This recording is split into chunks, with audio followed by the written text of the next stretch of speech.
Hey, everybody. It's your boy, Onyx. And on the other screen, it's my boy. It's Rudy. What's up? What's up? What's up?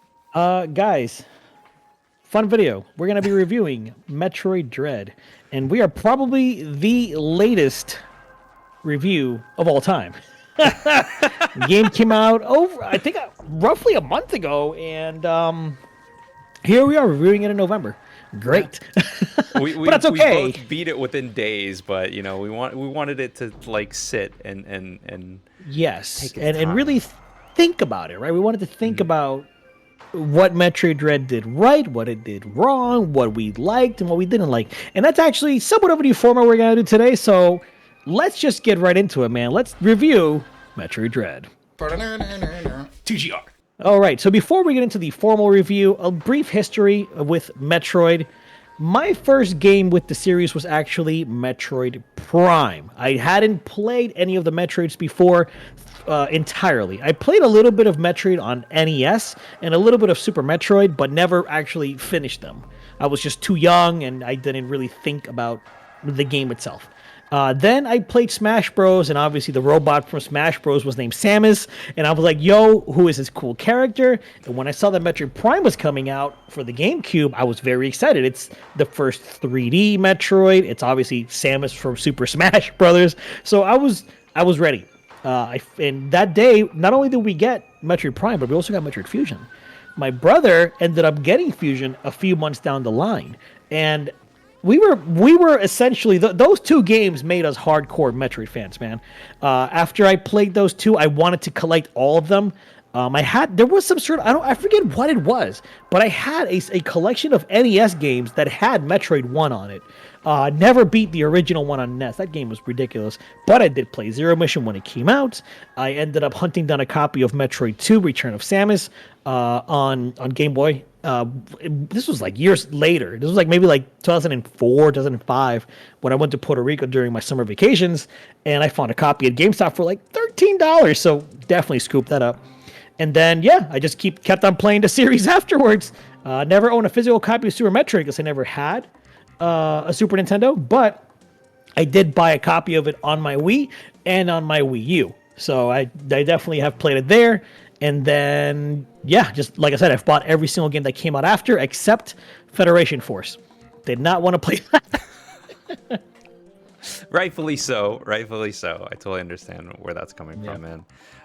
At least for me, like my first Metroid experience was actually Metroid 2, and like I still have my copy, still have my OG like Game Boy. It's there and it's totally oxidized, but it's like I remember playing that, and like I would get my camera, or not my camera, my flashlight to go ahead and shine light onto the Game Boy because of how just horrible the screen was. No backlight, baby. There's no backlight. There's nothing. Absolutely nothing. So I remember like playing that, and like as a kid, I didn't know anything. Like I would literally just run around in these rooms, not keeping track of anything, trying to go ahead and find this. So like this game took me a long time to beat. But when it finally clicked and I was able to go ahead and finish it, like I was like, oh, this is amazing. This is epic. And like the final boss was so good, right? So at that point, like a little bit after that, my parents got me the Killer Instinct SNES combo or collector's edition, whatever. And I went ahead and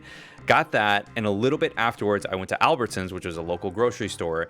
And that's where I was able to pick up and rent Super Metroid. And I rented that. It was $5. I still remember this day, $5 to rent for a week. And like after that, I like, dude, I would rent it continuously until I finished it. The same copy. I would go there and be like, hey, like another week, and like until I finally beat it. But I never owned it. So I always rented it. Then Metroid Fusion came out. Absolutely loved the heck out of that. I did not get a GameCube like straight from the get-go. My parents got me that with the Legend of Zelda Collector's Edition disc that came with Ocarina of Time, Majora's Mask, and Legend of Zelda 1. Master Quest. Master Quest. Yeah. Well, that didn't come with Master Quest. Oh, no, that's right. That was a separate disc. You're right. That was a separate one. But anyways, I digress. I went ahead and got Metroid 1, Metroid 2. The reason why I got a Wii was because of the Trilogy collection, which I still have my copy of the Trilogy, like my hard disk copy of that. pretty much played every single Metroid except for Federation Force, Pinball, and Prime Hunters because I never that's right. got I a forgot DS about at launch. Pinball. Yeah, I didn't play that. So Oh. those are games that I did not get a chance to play. The way that I was able to play the original NES version was through Nintendo Switch Online, ironically. But I played Zero Mission shortly after Fusion. Fell in love with it, dude. Like that final segment, I did at the time. I didn't even know that that was like an extra thing, and I was like, "Oh, this is like so cool." It was beautiful. It was perfect, like amazing. So the reason why this franchise is like so special to me, like it has its roots in my childhood, man. Like as a kid, like in the 90s, like growing up and just having this, and as a kid, like I grew up poor. So what did I do? I played Metroid 2 like a ton. All day, every day, Like, baby. I would beat it and play it again.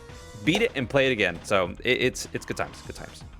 Yeah, man. Like Metroid, it's definitely a series that I hold very dear to me as well. It's not quite childhood because I wasn't I mean, I was technically a child. I was a young teenager, right, when I first played the series. But like, some of the best memories of my summers were playing a Metroid game with my brother. Right, he watched me play Prime. I watched him play Fusion because I was his Game Boy Advance, and then I would borrow his copy and play on his Game Boy Advance. You know, he had a DS, so I played Metroid Prime Hunters with him. You know, we would switch off. It was just like that was just so much back and forth because he would always have the handhelds, and I had the big boy consoles. So I have those like really fond memories of just growing up with him and playing and loving the hell out of Metroid. And Prime in particular, that being the first one, was such a damn mind-blowing experience. Like, I still, to this day, there's this very specific scent of apple cinnamon that I will always remember because my mother used to clean our rooms with this apple cinnamon spray that she would put before she would vacuum. And we would help her vacuum, and then I would just be like, you know what? I'm gonna roam around Metroid Prime. And that's what I would do. I would literally just roam the map for hours just because it felt so good. And ever since then, man, I love Metroid. Absolutely love that series. So I'm glad we both were able to play a brand new Metroid game in 2021 because holy crap, it's been a long time since we've had a mainline game, man. Very, very long time. I'm glad that this finally came out. For those of you that are watching, you can look at our reaction when it was announced. I literally fucking jumped out of my seat. It was so unexpected, completely unexpected, man. Yep. So with that out of the way, let's talk about Metroid Dread, baby.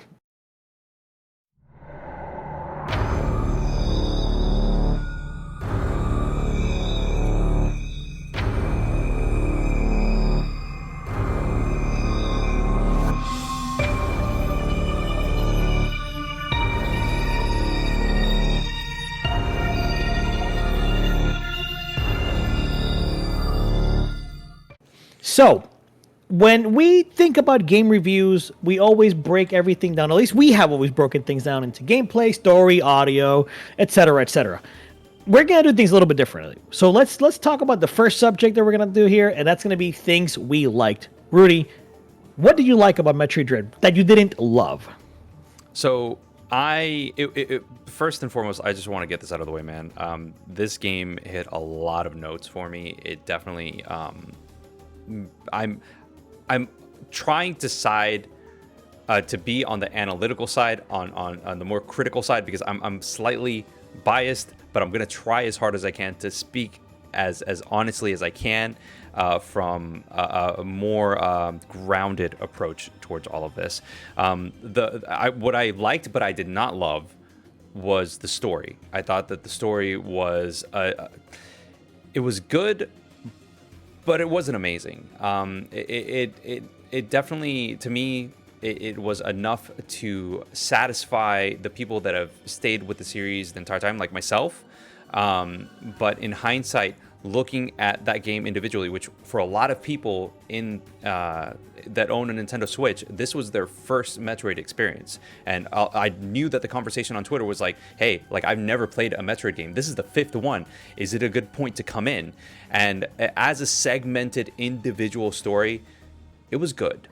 But for us that have played all of the games beforehand, like this hit specific notes, at least for me, that I was like, oh, like this is good, this is good, this is good, this is good, this is amazing. And then when we got to like the end and everything was said and done, like story wise, it felt good, but it didn't feel amazing. Does that make sense? Absolutely, it makes sense. There are, and for the record, this is kind of gonna be spoiler because we have to talk about certain things about the story that we loved. So if you haven't played the game and you want to go in without knowing anything about the story, I would say come back to this moment later. But talking about the story, yeah, there are certain things, like you said, that really hit home, right? That really were like home runs. Samus slowly turning into a Metroid was some of the best. It was one of the best ideas for this character, right? Because she is fighting the Metroids for the first half of her story, of this arc with the Metroids, right? And as she's fighting the Metroids and as she's destroying them in Metroid 2, they have that question of like, is this even, why am I killing all these Metroids? What's the purpose of this, right? And we know now that it was a thing of power. But then they kind of retconned that a little bit in this game, where they said like, oh, it was actually good that you killed them because Ravenbeak would have actually just taken them all and used them as weapons. And it's like, oh, the ramifications of that original story were so good. I kind of hate that they retconned that because Samus questioning whether that was good or not was so good for her character. But anyway, so her turning into a Metroid, that moment where she like grabs the friggin' enemy and like sucks them up, I'm like, oh my, she's turning into a Metroid.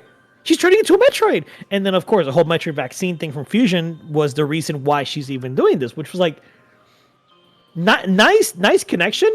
I don't know if Sakamoto actually thought about this shit way back in the day. Maybe he did. He'd been wanting to write a story for a very long time. But still, very, very cool moment. And I do agree with you. I think the story was good. It had its moments that I didn't like, and we will talk about those in the things we disliked section. But I really do wish that it wasn't left so open-ended at the end.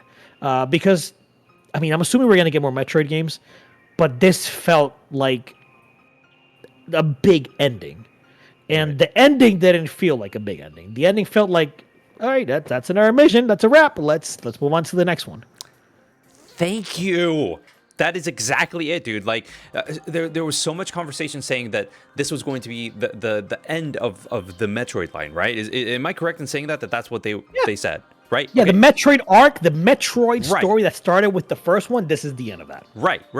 So, the way that it ended, like, yes, it was grandiose. Like, you're literally, obviously, there's an escape sequence, very tropey of a Metroid game, but whatever. Yeah. Like, it's fine. But the way that it ended, it was like, okay, when's the next one coming out? What's Samus's next mission? What is she going to do next? Because it didn't feel like this is the end of this crazy 30-year story. Like, what? I think they tried to do something with that, with the thing that I disliked. But again, we'll talk about that in that segment.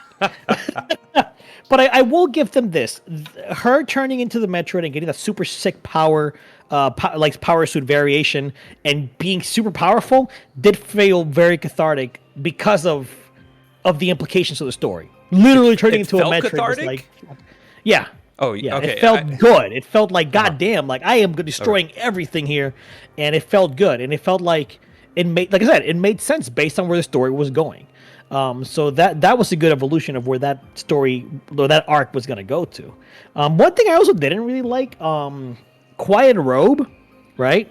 He died. Cool. Whatever. I was pretty sad, bummed out. But then the X-Parasite takes over. Why did he reactivate the Emmy? Because the idea that at the end, when he comes and saves her and says, oh, here, I'm going to help you with this, because she was going to die. Samus was like, she needs to die. Like, she can't be a Metroid. But then, like, he was able to disable her power, and then she was good. She was able to survive, and she left on her ship. And people said, oh, well, that's just the X-Parasite getting the memories of the subjects that they take over.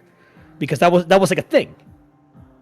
But Right. why the hell did they reactivate the Emmy then? If the memories would have been Quiet Robes, he wouldn't have reactivated the Emmy. That was never his goal. He actually wanted to help Samus.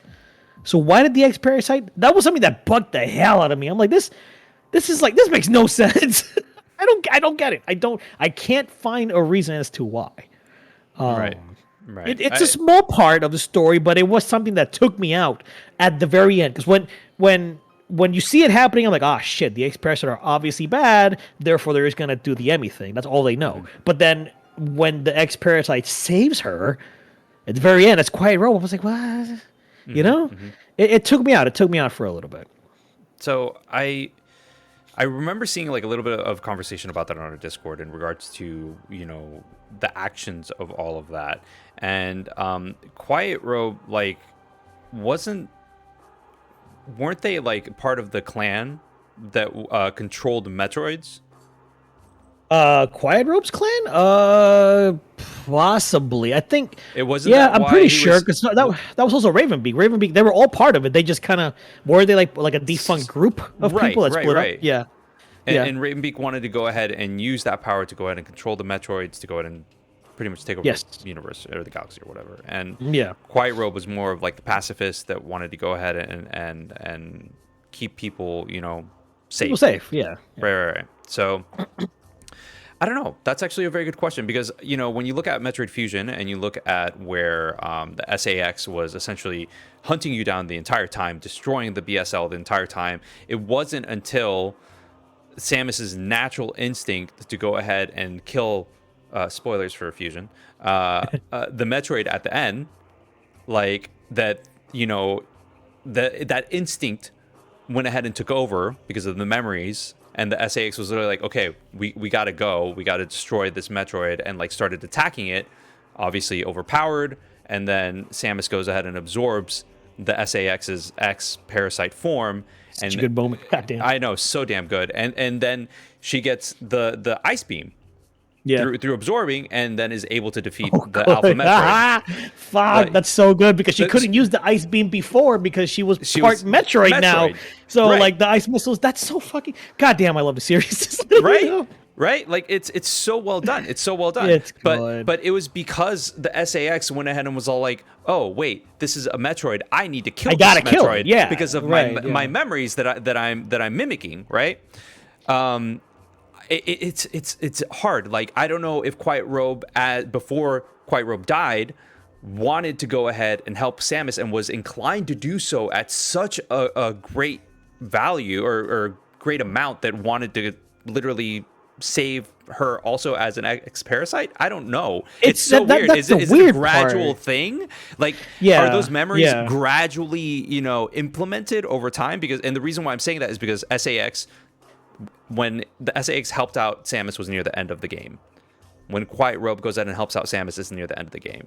Like, is there any correlation with like how? Because I don't know if that's something that's instant that it's mimicked. I don't know. Is that something that was covered in any I'm of the trying lore? to think in any other moment because like when the X parasites turn into the enemies, they mimic their behavior in terms of like just being aggressive. Right. Right. But those are just that's more basic enemies. I don't think I've ever seen an X parasite take over another host that was more like complicated. Right. Well, they did take over humans, but they just turned into zombies. Did they not? In Fusion? More Essentially, or less. More or They less. look like zombies. Right. I don't know. It's definitely something that was not explained very well, and maybe Yeah. that could be the disconnect. Yeah. But either way, that's kind of where it It left me. it raises the question. That's it. Yeah. It raises the question. Yeah. But Yeah. but regardless of that, man, like that ending sequence, Quiet Robe coming in like last minute, like being like, okay, I'm here, like thank you or whatever that bow was, and then Yeah, right. saying. Here, absorb me, and then all of a sudden, boom! She's like, I can control the Metroid DNA within me. So cool, so freaking cool, man. So awesome. No, yeah, absolutely. A good ending, and that's why we say that we like the story. The other thing that we agreed that we actually liked but not loved were the puzzles. Shine Spark puzzles have been around since Super Metroid, and they're good. They're great. They test you in ways that you wouldn't expect. Even in Fusion, I remember there were some Shine Spark puzzles that were like really, really devious. And in Dread, I feel like they're the most deviant. Some of these puzzles are like, wow, you got to really be quick with your reflexes, and it's a challenge that, at first glance, it's twitchy, right? Because it is twitchy. There's the whole element of I gotta hit this quick, move quickly, stop at the right moment, move at the right moment, etc. But it's also memorization of movement, right? So the puzzles are classic Metroid puzzles, but I felt, and I think you felt this too, there was a little bit of a lack of variety. It was still the same puzzles we've had, which again are good, but it lacked that variety, right?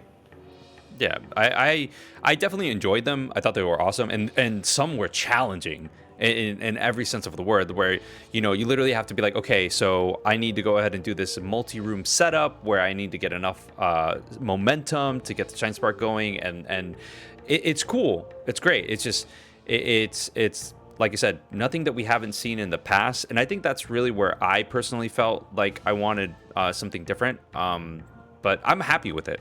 I'm ecstatic with it. I 100% of the game. I loved it. I wanted a little bit more interesting variety. I don't know what that would be. And I've always been an advocate of, if you come up with a problem, come up with a solution. But in this instance, I'm not sure what that would be.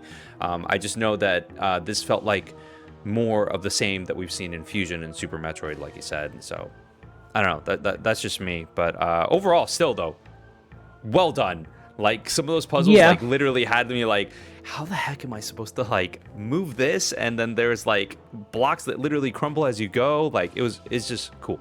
Very well done. No, yeah, absolutely. I think one thing that I wish they would have done with puzzles would be more, and I know they are kind of sort of technically platforming puzzles, but a lot of her movement can be aerial.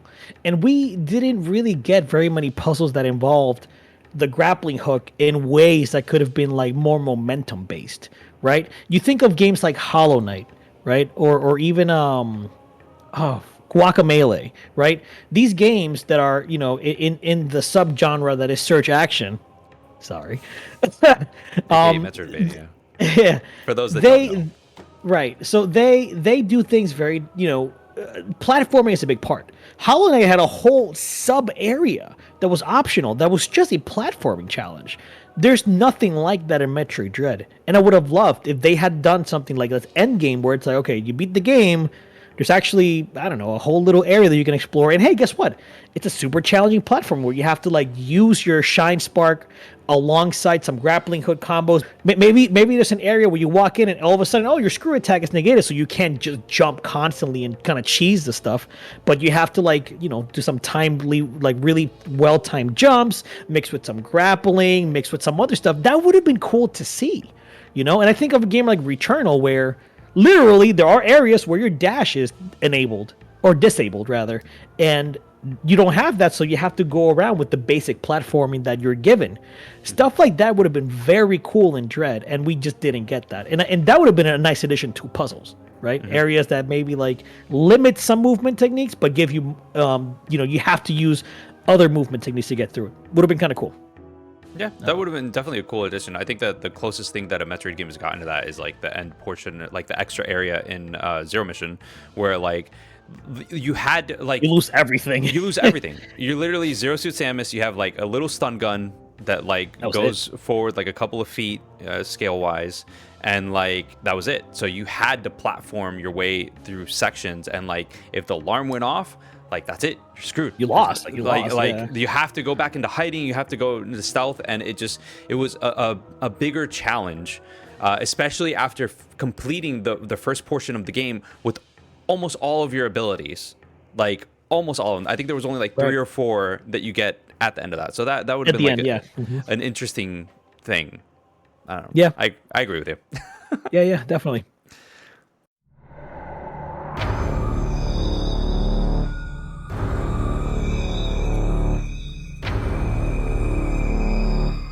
So, things we loved.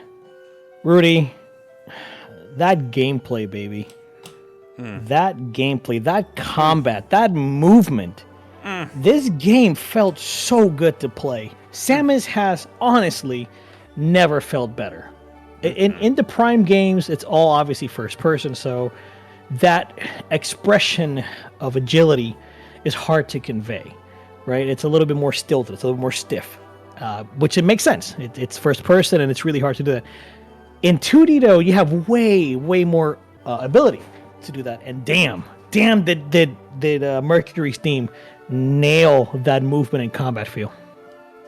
Dude, like the combat, it's crazy because like the you mentioned like the combat movement, like it's just the overall feel of it. The movement, like we all played Samus Returns, and like Samus Returns slow, like it was good. There was like some things that were there, but you know, obviously it didn't sell well. I don't think that the budget was nearly, like nowhere near as high as it was for this.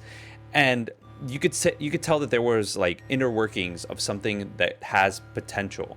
And like there were rough edges, don't get me wrong, but this felt so good. Just sliding, jumping, like dude. Sliding, that just that, because in previous games you had to turn into a morph ball to get through the crawl spaces, and obviously there are still crawl spaces in this game, but just that ability to slide made that whole interaction with the world so much quicker. Like that was such a small change that made a huge impact, and I love that. I love that those little things make everything feel good, you know?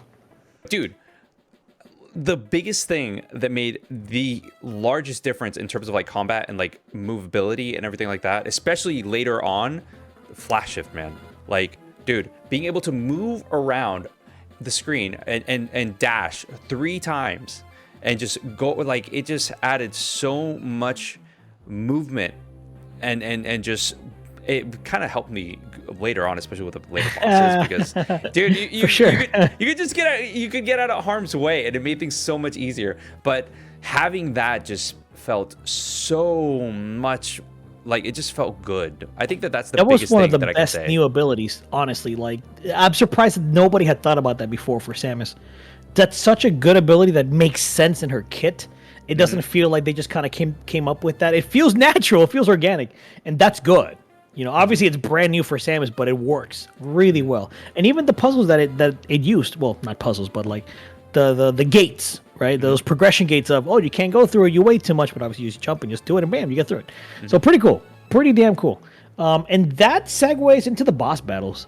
Metroid Dread has some of the best boss battles in the genre, honestly. Yep. They are so well done. They are difficult. Which, by the way, this game is tough. It is probably the hardest Metroid game I've ever played. I'm okay with that, Onyx. I'm fine with that. Give me the difficulty. I don't want hand-holding, man. No, for sure. And that's the thing. Like, Fusion still had its tough moments. People always look at Fusion and say, oh, that game is like way too linear, way too easy. But like, the first couple of hours of the game was tough, and people don't remember that. You died a lot because Samus was like the weakest she's ever been, aside from her zero mission segment.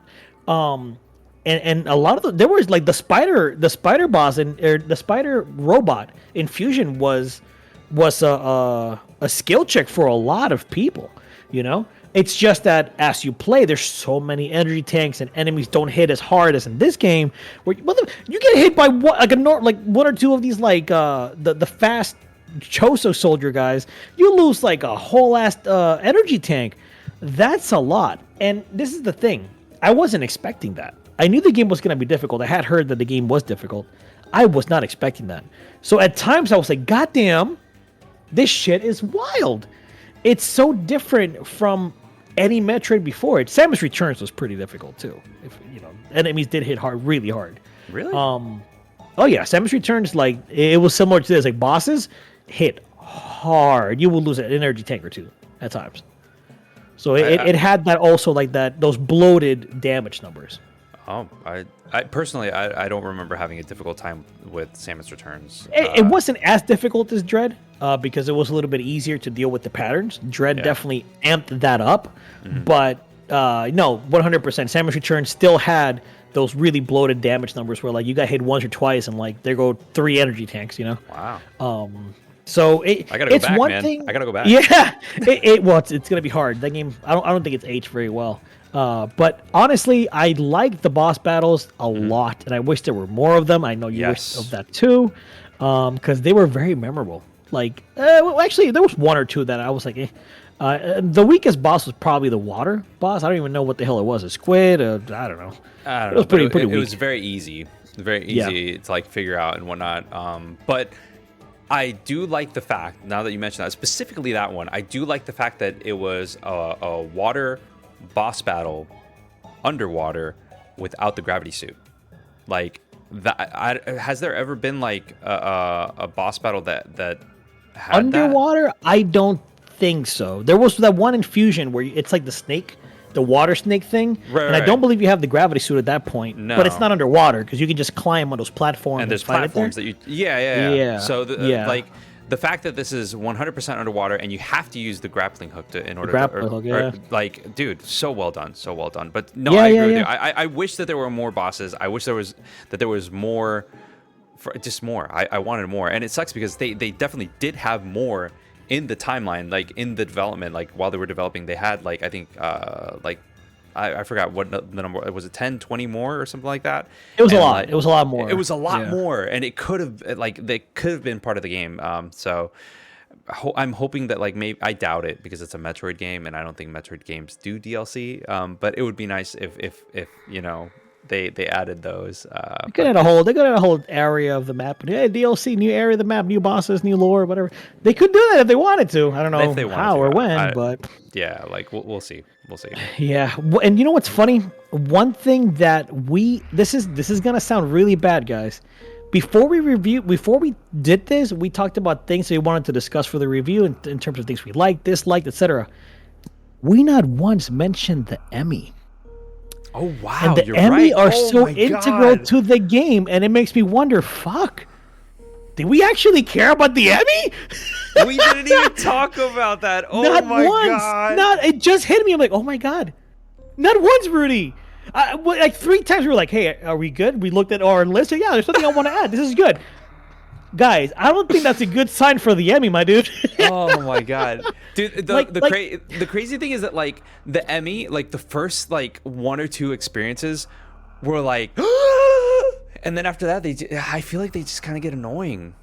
Thank you, my dude. This is why I do this with you, man. I fucking they got so the underwater Emmy before you have the gravity suit, which Right, right. technically you can sequence break, but Technically. most people don't. And that I was so done with the Emmy because that motherfucker hears you when you walk, sees you through walls, shoots you with the stupid purple beam that paralyzes you. That was so annoying. I hated it. I was done with the Emmy at that point. It felt good killing it. I will say the build up of having to kill the CPU to then get the power to then shoot the fucking thing and kill it did feel really good. It never not felt good. But at that point, I was kind of done with the Emmy. And I'm very glad that the last Emmy was a straight up cutscene that Samus Yes. just absorbs. That was a love moment. I loved that moment. Holy shit. Yes. So well done, dude. And like, I think that they were good. I just think that it was like maybe it was too many of them, and maybe it was just too consistent. It was always the same thing. You know, you go into a room, you hear the music, like you see the Emmy, and you're like, okay, I know that I need to find this mother brain wannabe that I need to hunt down and like get the beam to like kill it. And that's it. And I need to find Yeah. a corridor that's long enough to where I can go ahead and Yeah. take care of the shield. And like at that point, it became more of a chore for me personally. And No, I love absolutely, this yeah. fucking game, dude. I love it. And it became a chore. Like that was literally I don't know. That's just me. It's funny too that you say like the mother brain wannabes because the first time I ran into this, I was like, "Oh, this is so fucking cool." I was Yeah. like, "Damn, this is such a unique design. It's very much like mother brain, but it isn't." Right. Where is this gonna go? And it didn't really go anywhere. It Yep. was just I don't even know what they were. They were a CPU, but I don't know. Did they have a correlation with the Emmy? Were they somehow, connected in some way? Dude, I don't fucking know. But either way, I wish they had done a little bit more with the Emmy in terms of variety because the way that you approach the Emmy didn't really change. It was, like you said, always the same. And the Emmy started just getting more abilities that were just annoying. They never felt challenging. It just felt like this is annoying, and sometimes it almost borderline got unfair. Again, that water segment, where you would hide stealth using the cloak, and it would hang around you and then go away, and it would kind of hang around you again. It's like, this is unfair. It hears me walk. Yep. Like, come on. So yeah, definitely the Emmy weren't one of my favorite parts of the game, but I figured we should talk about it at least because they were a major selling point of Dread. So Oh yeah. Yeah. Oh yeah. Oh yeah. No, I agree. I agree with you, especially like talking about boss battles and everything like that. Did you sequence break at all? I don't think so. I didn't at all the first time around. Like, I found like a couple of power bombs here and there, and it was like, oh, your suit isn't compatible, blah blah blah. But Gotcha. Yeah. I don't think I ever like sequence braked, and I don't know. That's just me. Yeah, no, I didn't secret break either, but that's okay. I mean, the game is designed that you can just go through it, but I did love that you could do that. I mean, and you know what? Let's go ahead and talk about that anyway, since you brought it up. The non-linearity of the linearity was kind of weird, and we had to phrase it this way, guys, because we didn't know how else to say it. Because the game, if you like YouTube videos, you should definitely check out Game Maker's Toolkit. He did a video on Metroid Dread and how the game approaches linearity in a way, right? And the game is actually really linear. It's surprisingly linear because it doesn't feel like it. Because of the shit like sequence breaking, because of the fact that you can do the things out of order, and you're rewarded for doing that, it gives you that idea, oh, it's not linear. But then there are moments where, and you may have felt this, at 1 or 2 points in the game, naturally, you get to a point and you don't know how to progress forward. So you go back, seeing if you missed anything, and you realize, wait, I'm stuck here. I'm literally stuck in this little circle. Where the fuck do I have to go? And, you know, you find the answer, and it's fine. But the point is, the game is still pushing you forward. You can't go back all the way at that certain point. So there's like a hand holding you at certain key elements, or at certain key moments of the game. It's not as egregious as Fusion, because Fusion was very linear with a purpose. It wanted to be a horror game. So because of that, it was like, I have to be super linear to try to push you exactly where you need to go. Thank you for saying that it's a horror game. Most Yo, people Fusion don't get 100%. Thank you. Fusion is genuinely scary. It has moments of fear. It's just that, you know, it's a 2D game. It's, you know, it's old, kind of old now. So it's like, yeah, fuck, kind of old. It's 19 years old. Yeah.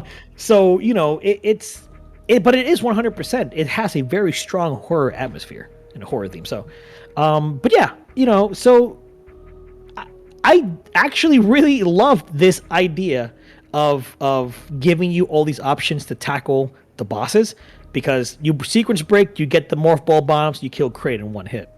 That's fucking so cool. So cool. That's such a cool thing. So I love this, but I also didn't like that you were being pushed in a certain direction. It's so weird. It's really, so, like, I love it and I don't like it at the same time. No, but I agree with you, man. Like, there were instances where, like, when I finished the game, I started playing in a hard mode again, and I was like, you know what, I'm gonna go in, I'm gonna experience this in hard mode, which is extremely difficult in terms of like health and everything like that. But there was a part where I literally got lost. And like, I would go into like this huge circle across maps trying to find the way to progress. I forgot which Emmy it was that I needed to go in and take care of, but I was like, how do I progress? How do I move forward? How, like, what is it that I need to do? And it's just, I forgot about it. Like, but it got me to that point where I couldn't progress any further in any of the other portions of the map, of the overworld, unless I killed this Emmy. And when I kill that Emmy, that's when, like, okay, everything else opens up. Now I can go ahead and proceed forward. It was very subtle the way that they handled pushing you forward in its linearity aspect of things. Right. But I do like the fact that that option is still there, that you can still sequence break in certain areas.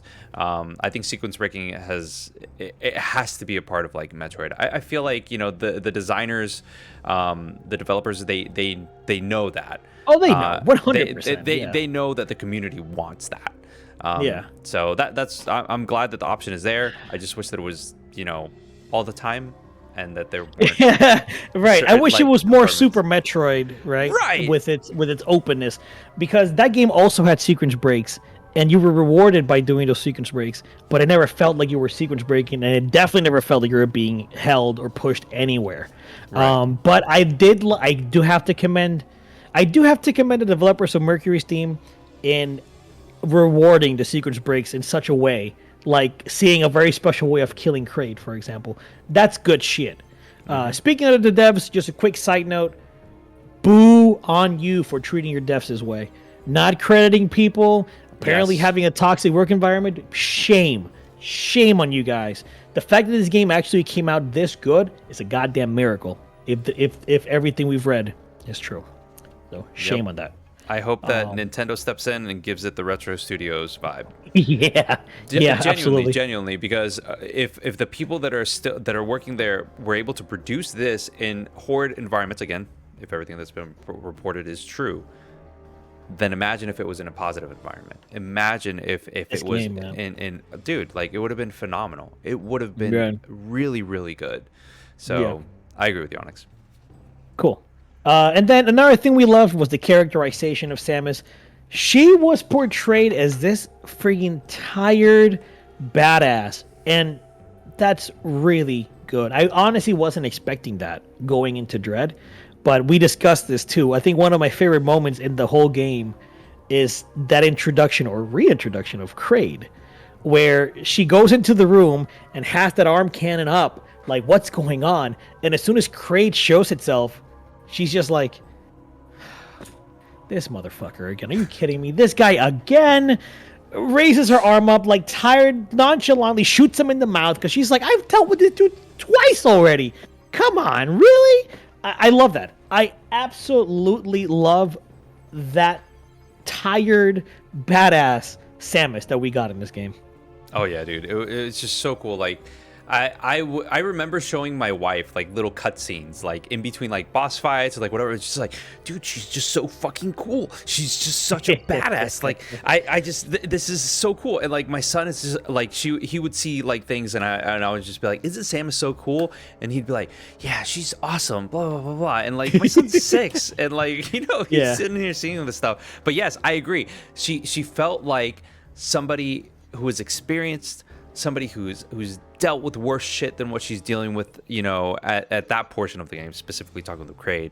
But, like, I remember that segment that if you go ahead and like, kind of like, remember that last portion where right before he falls into the lava, like, he shoots one of those, like, spikes from, like, his body, and she literally just, like, wow, like, matrixes it and just, like, pop. Like, and she just shoot him right after. Yeah, she, dude. So cool. Like, so I know cool. what you're gonna throw at me, bitch. Don't even try it. Like, that's good. That's good. But like, everything else is so cool. Like the first segment, like, all the cinematics, all the QTEs, like, everything so fucking well. Yeah, done. I did like this. I know it's something you mentioned. You like the cinematic QTEs during boss fights, where you do the counter and you go into the cinematic moment where you're just shooting missiles and shit. Really cool. Really well done. And even the quieter moments, like when she goes into the room with Quiet Robe and she realizes, gun up, oh, he's actually not trying to hurt me, and she, like, puts it down. Like, that's a very small thing that shows that she also has that, like, human side, that soft side of, you know. It's good, man. They really did a good job with a essentially silent protagonist, you know? Because, she... Oh, wait! Hey, somebody followed us on Twitch. By the way, follow us on Twitch, twitch.tv/thegamingresume. Thank you. But, she's essentially a silent protagonist. Yes, she's had her inner monologue, especially in Fusion and Other M. But overall, Dread... We love Dread because it went into that beautiful Metroid formula we love. Her being essentially a silent protagonist is part of that. But she had those moments of speech that were wonderful. Felt amazing. So good, especially in Chozo. Yes. Or the Chozo language. But yeah, I absolutely agree with you, man. Those cinematic QTs, her characterization, fantastic. Graphics, by the way, this game looks beautiful. I want to say that flat out. The first HD Metroid game. I don't know if that hit you. This is the first HD Metroid. What? Really? It took us. Damn. We've been HD since 2007. What the hell? Dude. No, 05 actually. Just kidding. 2005. Shit. Xbox 360. Yeah, man. Yeah. And I just want to say this game was 100% worth $60. I know we paid more than that for it. Yeah. I know we paid more than that because we got the collector's edition and the freaking amiibos and everything. We got the whole shebang. But if we were just gonna get the base standard 100% worth it. This whole conversation on Twitter of whether or not a 2D Metroid game is worth $60 or not is literally Absurd. asinine. Absurd. Like, get out of here, man. This game is totally worth $60. There's so much detail, gameplay, everything in this game was phenomenal. I love how the kind of ties in with the story a little bit, but there's like little subtle details. Like, the story overall was good, and I liked it. But the things that I did love about the story that I didn't talk to you about earlier is like the subtle hints that were there that touched back, that as somebody that has played the games in before this, that it touched on. Like, as we know, Adam was never there. Adam was never there, and we never quite, like, I once, like, at the beginning, I was just all like, I never heard any objections, lady. Like, ever. He Ever. said lady at the beginning. He said lady twice when in they this were game. when they were going down. Yeah, as soon as she went down though, and like she woke up, that was not Adam. Yeah. That was not Adam. So it was just all like, we never heard that. And like, I questioned that, because every single time that there was something, it was any objections, lady. And in Fusion, they did that really well, because that happened, and they made it a part of that. So I don't know. Like, I like the fact that they like touched back on previous stories in that sense. The X Parasite popping up, dude. The X Parasite. Listen, the reintroduction of the X Parasite was one of the most fan servicey things I've ever seen in a game, but also one of the best done in that aspect. Because we know what the X Parasite is. We faced it before. And seeing it come back, when I saw that you could actually fight the big X Parasite bundles again and get powers from it, I was like, oh my god, this is so good. And it reminded me that, yes, this is in fact a direct sequel to Metroid Fusion. It's just been so fucking long. It, like, if we played this in 2006 when it was supposed to originally release, we would have been like, oh yeah, here are the X Parasite. Makes sense. They were introduced a couple of years.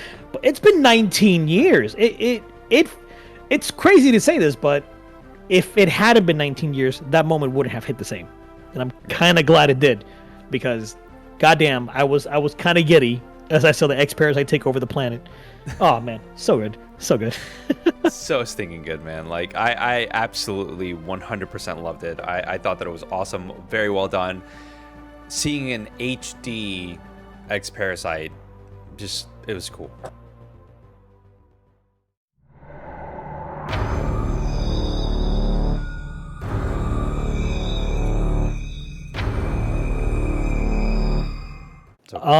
Okay, so then we got to move on to the things we didn't like, the things we disliked. And Rudy, I talked about this a lot before we even finished the game. Metroid is known to have some of the best music in almost all of Nintendo. And man, this is by far the weakest music the series has had, in my opinion. I agree with that opinion. It's funny because, like, as I was playing the game, like, I was like, oh, this fits.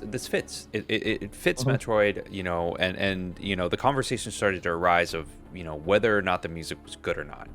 And I instantly was, I was like, this is my baby, and I'm in hype train mode. So I was instantly like, no, you're wrong. You know nothing. And then I'm sitting there, and this, which is why I'm glad that we're doing this, almost a month later. Like, it gave me time to let that hype die down, to look at things, realistically. And I agree with you. The music is just nowhere near as memorable as so many other songs out there from the OST from various games. Like, my favorite of all time, Phendrana Drifts. Like, I love that. Absolutely love that. Like, dude, it's so good. So good. And it's crazy because the composer of Metroid Prime did almost the entire series. Right. And I believe he supervised the composition of this game, but they weren't directly involved in the actual making of the songs. And it shows. It 100% shows. Because those OG compositions were so melodic, so damn memorable, And it was unfortunate for me because I wanted that. I really wanted to get those bangers from like Fusion, from Prime, from even Zero Mission, like the Brinstar theme, like Kraid's lair, all that. It's really memorable. And the fact that it wasn't here, or at least the music wasn't memorable, really, really soured like that major key of Metroid for me. Like I really wanted it to like just be good, and it wasn't. It just really wasn't, if I'm honest. Yeah. No, I agree that it was a letdown in every sense of the word, because after 19 years, with how good Nintendo music is, Right. you would have expected them. Well, I expected them to put a little tiny bit more love into it. Right, and Just that's a the thing. little You think of Breath of the Wild, right, which is a Zelda game, and you think, oh my god, the music like the Zelda music. I mean, that shit is, I mean, no pun intended, legendary. But Breath of the Wild took a subdued approach, but the music that was there was still really fucking good. Yeah, I just wanted more of it. In this game, it just wasn't good. Yeah, it was just, it felt more like background noise than anything. Right, and I think that's kind of like, it was meant to be atmospheric. Yes, I think, but atmospheric music is good when you're playing the game. It's not something, and this could be just me. I know that some people might not agree with that opinion, but atmospheric music isn't something that you listen to on the regular. At least for me, not typically. I don't think so. Like me, like I can listen to Nier Automata. I can listen, like I was listening earlier today. I was listening to the Final Fantasy. Oh my god, what's the name of it? The Final Fantasy, the OSTs. Distant Worlds? Yes, Distant World. Thank you. And like I listen to those all the time. I'm not gonna pull up the OST for Dread. I mean, Uematsu's like, he's a god, so that's. I know, but I'm he just knows saying, composition. But I get what you're saying. 100%. Like it's not something it's that just I'm not gonna the listen same. to while I'm working. It's on a different caliber. Yeah, it's not absolutely. the same. Even Breath of the Wild, because I understand the music theory behind it. Like I understand why, like the way that it was composed. It was literally the same music or the same composition that is in previous Zelda games, but literally broken to see, and you can appreciate that, because it's like, okay, yes, I wanted more. I would have liked an actual overall theme, but when you really think about it, like it's just good. It's good. It's good. But with Dread, like you don't have that. No. That's what I'm saying. Like, at least like in terms of theory, like yes, you have this and it's there and it's good, but Dread, like it didn't have. There was one area, I forget which one it was right now, but there was one area that actually had pretty decent music, but right. I don't even remember the names. That's fine. It is what it is. Moving on. The other thing, and this was a big on me. I don't know if you feel the exact same way, but to me, the world design was lacking. And when I say world design, I don't mean the labyrinthian aspect of the world design. That was fine for the most part. I feel like there was a lot of teleportation devices conveniently located at parts that you needed to go, but that's not really that much of an issue. It was more the aesthetics, right? Ferenia, I forget the names, but the area that was like the Chozo world, that was like really modern and sleek, and it was kind of closer to the surface. That particular world looked really pretty. That's the one world that I thought, okay, that's impressive. I like that. We were barely in it, but I liked it. But the rest of the world, just the aesthetic wasn't there for me. I guess I didn't want more metallic, right? Everything felt like it was metallic. The underwater world, that area was kind of organic, right? It had its moments of organic, but then like as soon as you get into those very small sections, you get hit with metal and scientific shit, and it's like I know the Metroid is sci-fi. I know, I get that. Okay, you took the words right out of my mouth. Yeah, but I like the organic part. I like being in a world and lost in this like completely unique environment, and this one didn't feel that unique to me. Truly, I would have liked it if they had more of an approach like Fusion, where even though it's a non-organic area, they still try to emulate an organic area. So like the jungles overgrew everything, and there was like vines always hanging and shit, and cavern. I don't know. It almost had it, but not quite. It wasn't something that I absolutely hated, but I genuinely disliked it. I personally don't feel that way. I'm kind of like, I get where you're coming from, because like I get it. I guess that's the easiest way of saying it, is I get it. But Yeah, right. because in Metroid Fusion, you mentioned Metroid Fusion. Metroid Fusion, it was literally a biological research station. Yeah, Like yeah, like right. the BSL was literally that. So in order to house different life forms, we need to go ahead and simulate an area that would allow these creatures to survive, right? So that's why, each and every single area, and you still got some areas that were scientific, just nowhere near as much. Like I would say it's almost the opposite of Metroid Dread in terms of scientific techie versus organic.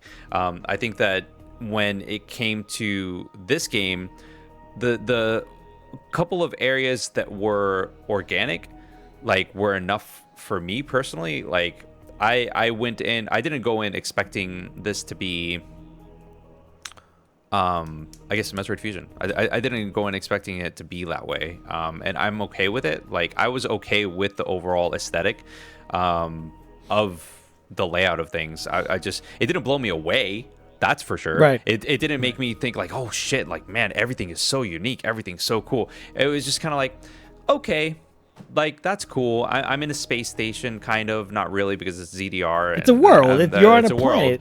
But it's like, Yeah. it felt like it was like a base.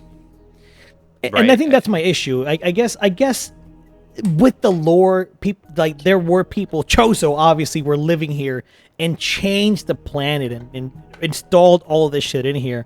So that I understand.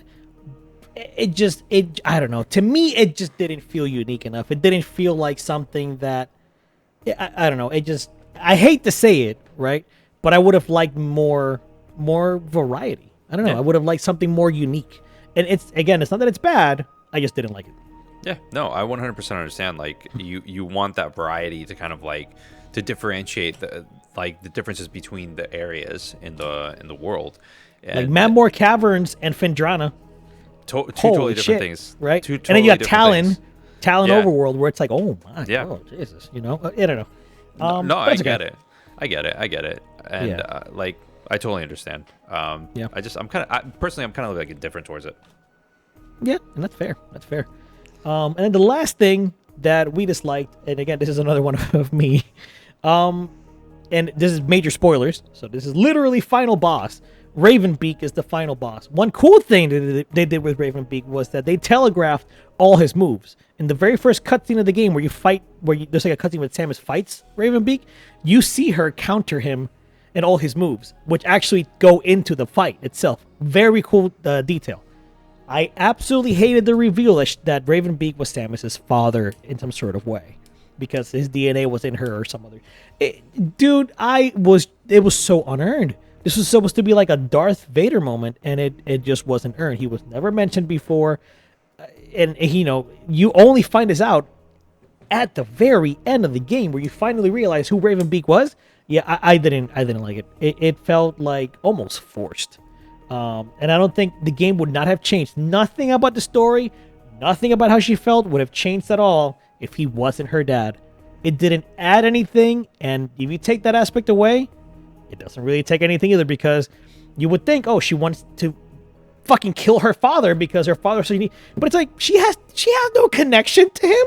This was just like, oh, by the way, I'm your dad. Like, okay, I'm gonna kill you now because you're an asshole. You want to like take over the galaxy. Honestly, it didn't do anything for me at all. Yeah, no, I agree with you in the sense that, like, it didn't do anything for me either. like it doesn't change I don't shit. care.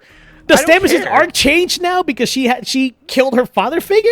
There's Nah, nothing about that. no, It like, would have nah. honestly, it would have been more interesting if like, I don't know, we find out that like Adam was somehow related to fucking Ravenbeak or some shit. And it's like, oh no, I have to kill Adam's father. I don't fucking know. Dude, I was so taken. That's an awful idea.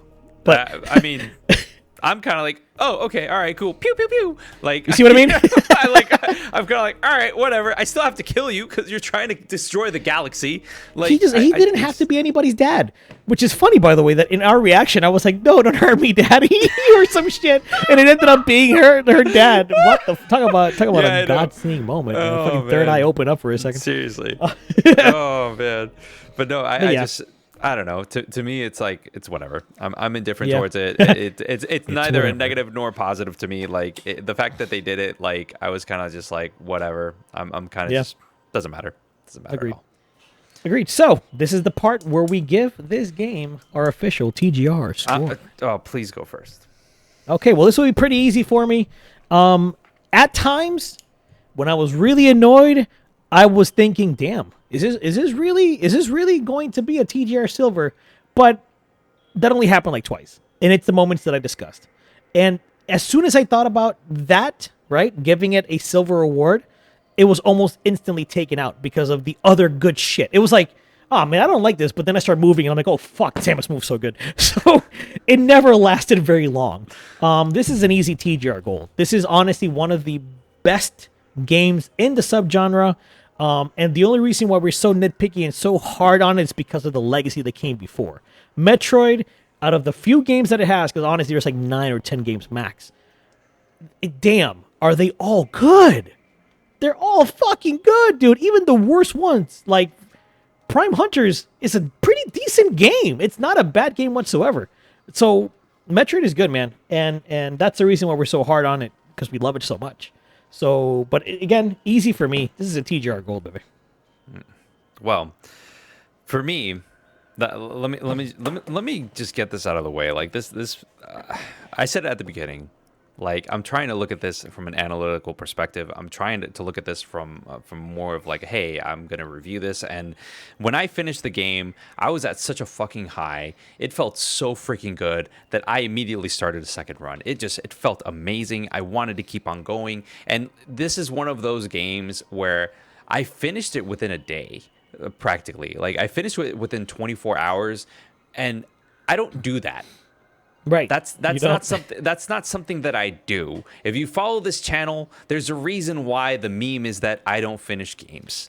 But this Right. game, I finished it so freaking fast. I loved every second of it. I thought that it was amazing. Even the shit that wasn't good was fucking good. That's the way that I saw it. To me, this game, in my heart, is a fucking platinum. That shit is fucking amazing. This is exactly what I wanted as a Metroid fan. I wanted this. This fucking took everything that Metroid has done in the past and just did it better. It did it fucking better. The shit that I thought that was good just became better, right? But I agree with Onyx. We are nitpicky, and we have to be nitpicky because of the fact that this game, you know, is part of a huge legacy.